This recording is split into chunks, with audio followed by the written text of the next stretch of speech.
what's up, y'all? It's Latana, and welcome back to the channel. If you're new, welcome. If you're a returning subscriber, then hey. Today I'm going to do a review on the heat press that I purchased. This is the heat press that I'm using now. It's a 16 by 20 inch heat press. It's the GeoKnight. It's the automatic press. And I've showed it in a couple of videos, but I've yet to do a tutorial on it. So I want to do a tutorial on it and show you guys the press. The press is very, very sturdy, right? The press is a beast. Show you some of the features of the press. The press, it's just like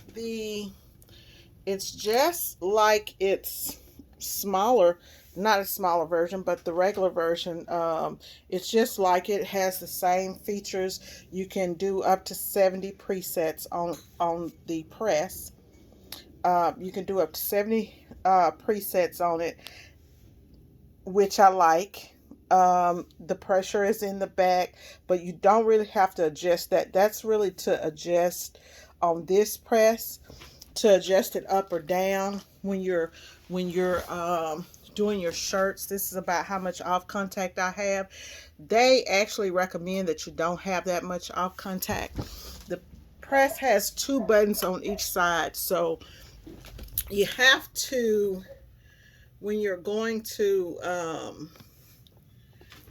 press something, you have to punch both buttons at the same time. It's auto open, auto close. You swing it away like this. Really, really sturdy press. The bottom of the press down here, and come down. This is where you have your pressure control, your pressure regulator. So you pull this out when you want to adjust the pressure, and then you turn it.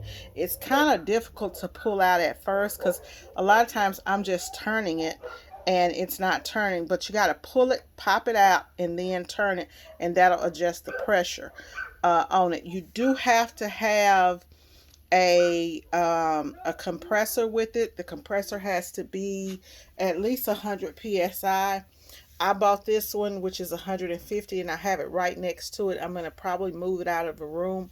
One of the things that I should have done when I purchased this, instead of purchasing this, it's really loud. I should have gotten one that was not as loud. I'm going to tell you some of the things that I like about the press while I print a shirt.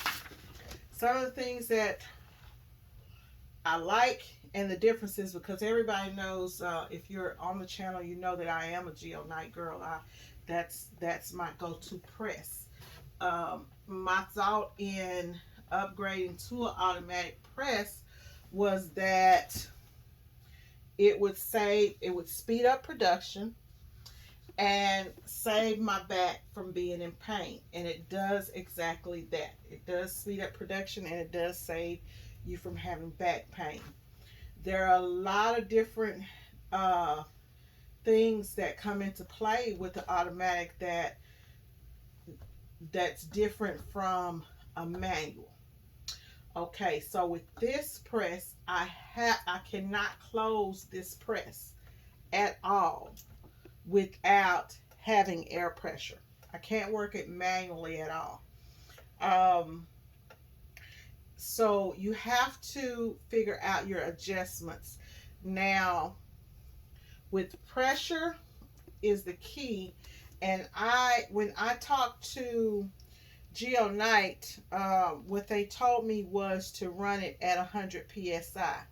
Put it between they said 90 and 100 psi.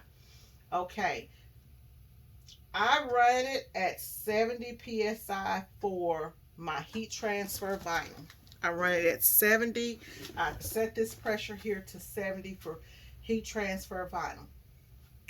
If I'm doing inkjet transfers like the Jet Pro, those need a lot of pressure. So you're setting your pressure here versus up here, you're just using this top part when you're going to print on like metal or wood when you're going to print on something heavy. It'll go up to about 2 inches, so you can print on things such as, let me grab something off of the wall real quick. Come on. So if I wanted to print, for example, if I wanted to print on this, I could put this on here and I could take all this off. We're gonna do a video and I'm gonna print on this. So you can print on larger things. One thing that I do love about it is I don't have heat in my face like a clamshell. Now this tray does not pull out. It's kind of long. I like to do my design sitting down. So that's a big deal, is I do like to work sitting down. What I've found is that with this press, talking back about the PSI and the pressure, with heat transfers, inkjet heat transfers, the light color ones, especially the inkjet Soft Pro. The Soft Pro, you want a lot of pressure on. I say take that up to 90. With doing the sublimation transfers, you want to either have a spray or you want to drop down on the PSI on this. Right now I've got it up to 75, and I'm actually going to bring it down. It's hard for me to do this thing. I need to put some light on it so I can see. There it goes. It takes a lot of pressure to pull it, and so I'm gonna turn it. When you turn it to the left, yeah, you guys can see. So when you turn it this way to the left, that lowers the pressure on it, and then you can lock it back down. Okay, the reason I'm lowering this pressure to about 70 is because I've found that when doing sublimation prints, the press will move because it is automatic. The bottom plate is actually what moves. The top plate never moves. So the bottom plate will move, and if you have too much pressure on it, when it drops back down, it'll shoot out air and it'll drop kind of hard.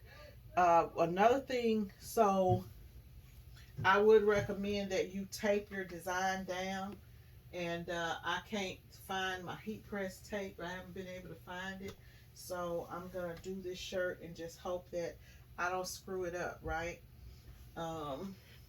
Let's see. Kiana, you see my heat press tape in there? So I'm gonna do this shirt. So that's one thing about it, is with you just gotta learn how to do the adjustments. I didn't want to do a video right off on it because I wanted to make sure that I could do it.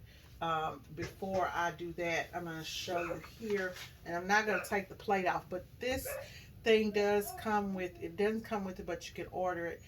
So you can take this plate off, and there is a, right over here on this side down at the bottom, there's like a little tab, and you pull that out so you can easily quickly change the plates.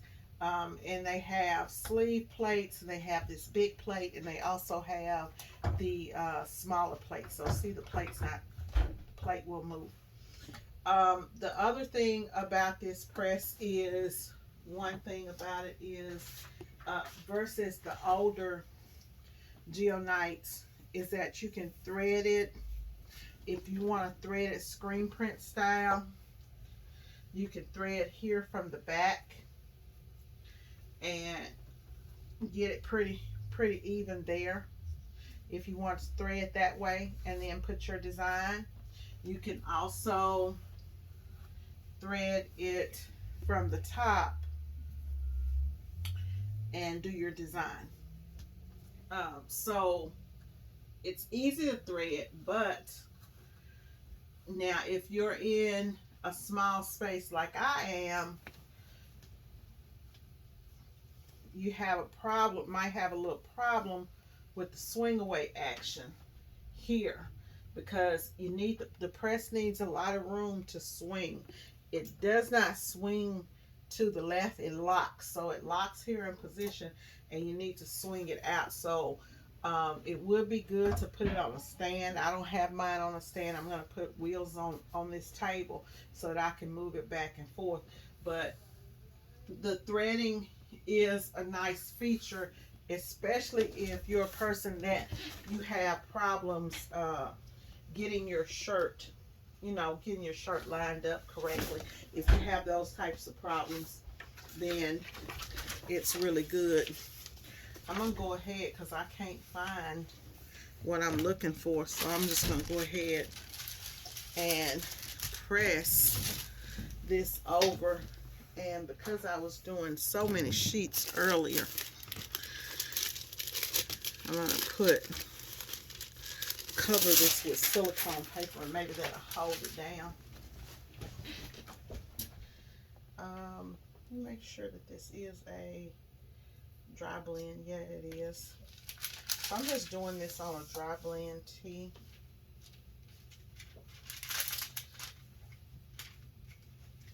Sublimation, quick little sub print. Like I said, I do recommend either using a spray or using your heat press tape, guys, with this press, and with any press actually.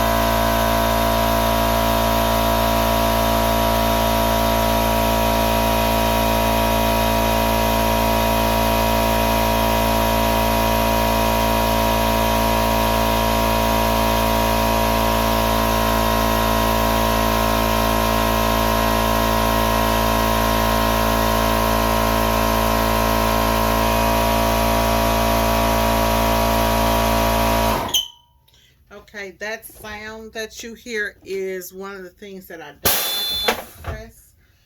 When the press finishes, it will give off that beep and then drop down, and hopefully you saw that on camera how that moves. And I'm going to show you.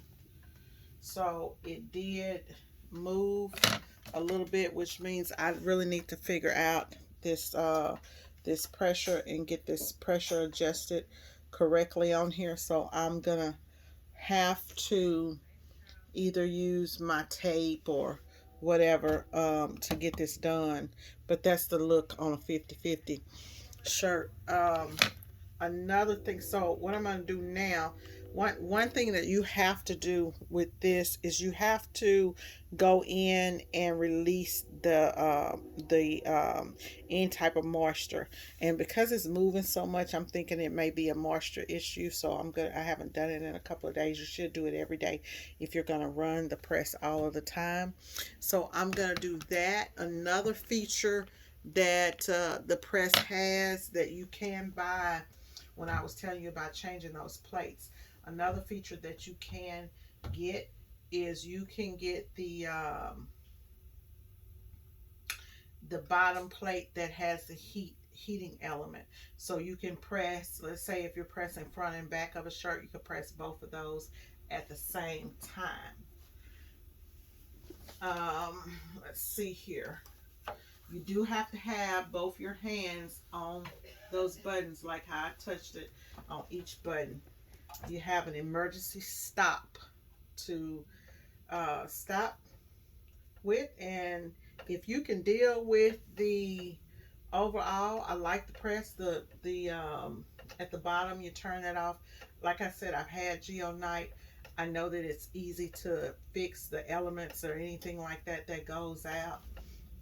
So I really do like the press. It's a workhorse. It may take you some use to get to swinging back and forth. It doesn't bother me because I had a press like this before, but the arms swung out. So it's a swing away, like I said, which will allow me to do multiple types of prints. Um, that's pretty much it for the review. I'm trying to think of, is there anything else? The power button is under there uh, to reach and turn it off. Other than that, the press is a great press. You know, if you take it and run a long cord and put it in the back, then you're fine with it. Um, get the pressure adjustment down. And some papers will tell you the adjustment that you need to use on it. And so I'm going to go in, I'm going to work with this and drain it. Other than that, that's about it. Like I said, I do like 70 psi on heat press vinyl and all of that, and then I up it up to 90 on my inkjet transfers, on the light ones anyway, not on the dark ones. The dark ones don't need a whole lot of pressure.